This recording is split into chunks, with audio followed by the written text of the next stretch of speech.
We're continuing with the excuses that we may come up with as we ascend on this spiritual journey.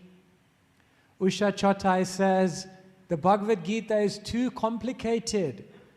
And Jagruti Thana says, the Bhagavad Gita is difficult to read.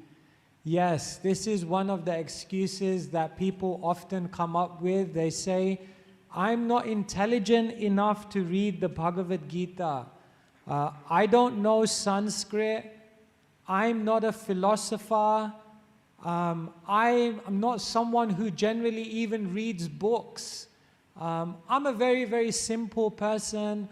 Sometimes when I hear all of this knowledge, it goes in one ear and it comes out of the other ear. Some people say, I'm old, I'm an old. You can't teach an old dog new tricks.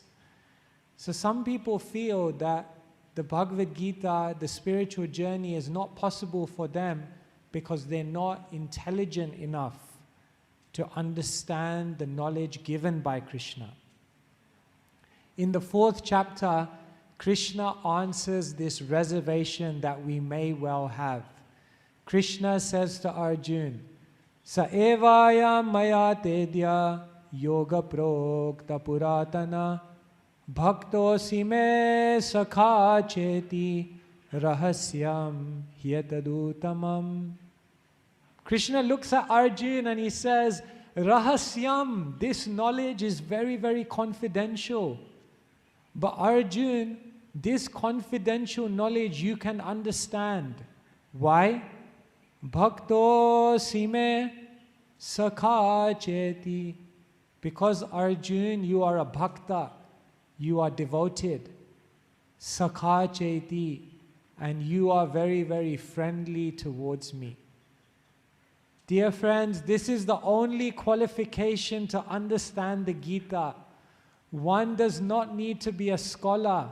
One does not need to be a philosopher.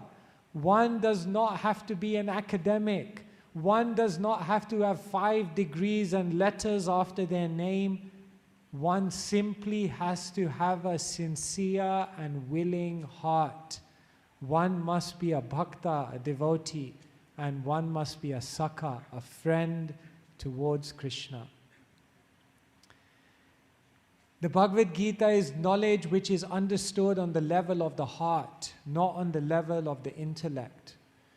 And therefore, when we have a desire to understand what Krishna is telling us, and when we desire to actually then take that knowledge and apply it in our life, then Krishna says, Dadami buddhi yogam tam, I will give you all the intelligence required. In the 4th chapter of the Gita, Krishna outlines how we should receive this knowledge. Tadvidi pranipatena pariprashnena sevaya upadekshanti te jnanam jnaninas tattvadarshina. Krishna says, this is how you can overcome your reservation that is too difficult to understand. First thing is, Tadvidi pranipatena. Submit and go towards a spiritual teacher and inquire from them in a humble spirit as to what is the meaning of the Bhagavad Gita. But you don't just have to be a passive hearer, Krishna says. Hear and then pariprashnena. Present questions before that person and try to clarify your understanding.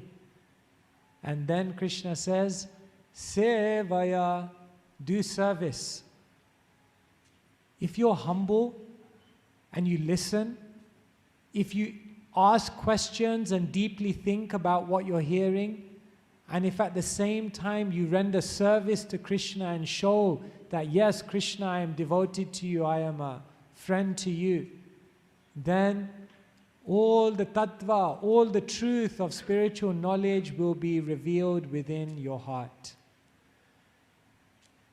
The knowledge of the Bhagavad Gita, the knowledge of spiritual life is not just about acquiring more and more information.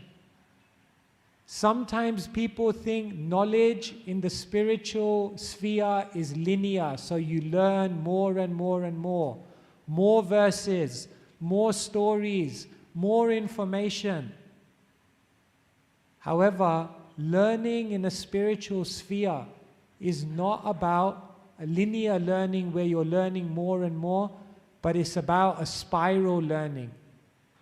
In spiritual life, we learn in a spiral. We hear the same verses, we hear the same stories, we hear the same insights of the great teachers over the ages. And as we hear these things again and again and again, we begin to actually get to the essence of knowledge. And the essence of the Bhagavad Gita is actually very, very simple. You are a spiritual being. God is the Supreme Spirit. And if you give your heart to Him in a selfless, unmotivated way, then not only will you rediscover your love for Krishna, you will rediscover your love for everyone around you, and you will rediscover your love for life. It's so simple. You may just miss it. And therefore, don't be in any doubt or an anxiety that you're not intelligent enough to understand the Gita, because Krishna says it's rahasyam, it's very confidential. But because you're a devotee and because you're my friend, you will very easily be able to understand this knowledge. Therefore, I'm not intelligent enough is not an excuse for not going on the spiritual journey.